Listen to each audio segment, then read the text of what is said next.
Okay, fellow traders and stock market jobbers, thanks for tuning in. My name's Mark. I am the market jobber over here.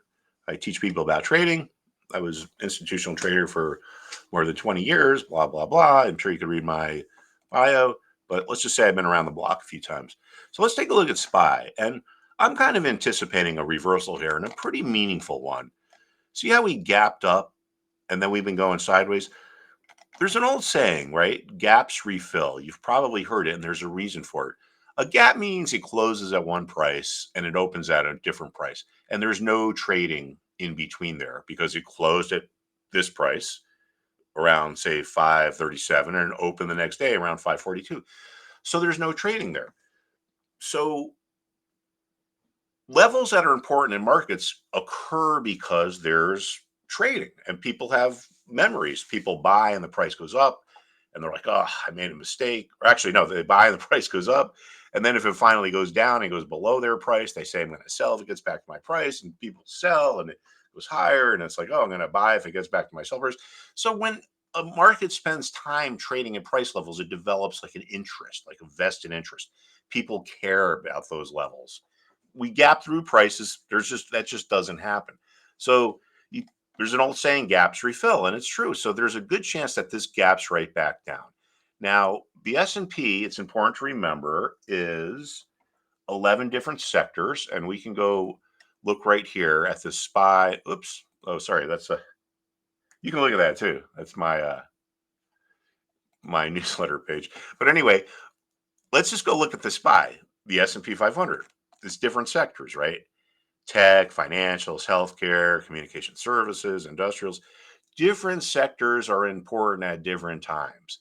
And if you look at these sectors, it's kind of like behind the scenes or whatever your analogy is. You can kind of get some insight into what's going to happen with the S&P. So let's just take a look at this. Everyone thinks the market's doing great, and sure, it has been.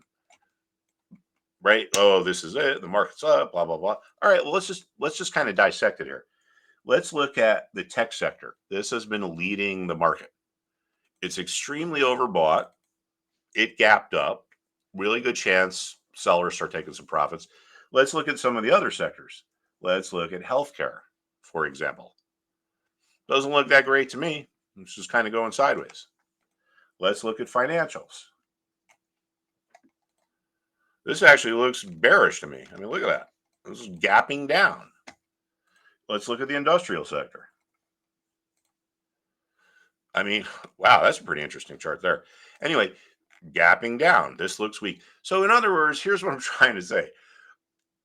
The market has been going up. I mean, meaning the S&P 500 because of one sector. And within that one sector, it's only because of a couple companies like Apple and Nvidia and Microsoft and so forth and so on. So on the surface, things look great. And if you're at long S&P, that's fine. But underneath, there's a lot of what we call in trading like the internals. A lot of the internals are like looking pretty weak. So if that tech sector turns around, this S&P is going to take a pretty decent move lower, and it's going to refill that gap that we talked about. So let me just bring that up before you go here. Please make sure you come back on Monday morning at 8 o'clock because we do a live stream and talk about the markets and so forth. We got some really cool members. Yeah, so if tech turns, this gap is going to refill, and there's going to be some decent money to be made on the short side here in SPY. And yeah, I'm not saying the market's going to crash or anything like that, but you never know. But I think right now in SPY, the path of least resistance is lower. Okay, everybody, thanks so much, and I will see you soon.